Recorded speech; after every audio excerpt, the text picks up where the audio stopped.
Mr. Speaker, we have another example here of the Conservatives' insensitive approach. In their final report, published just before they were dissolved by the Conservatives, the National Roundtable on the Environment and the Economy said, in truth, Canada is not ready to be competitive in a world where carbon emissions would be controlled.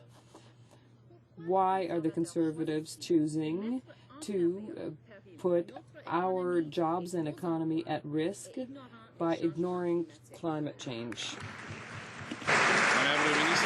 Honourable Minister of Natural Resources. Our government has pursued green economic opportunities, including the Clean Energy Fund, Eco-Energy for Alternative Fuels, and Eco-Energy Innovation Initiative.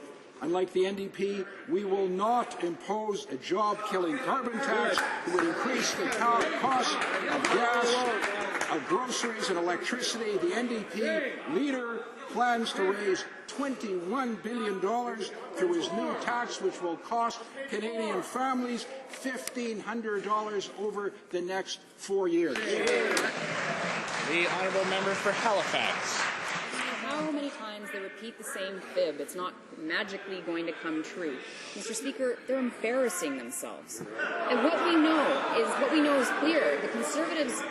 Order. The honourable member for Halifax has the floor. Thank you, Mr. Speaker. What we know is clear is that the Conservatives' reckless sector-by-sector approach is going to cost us billions.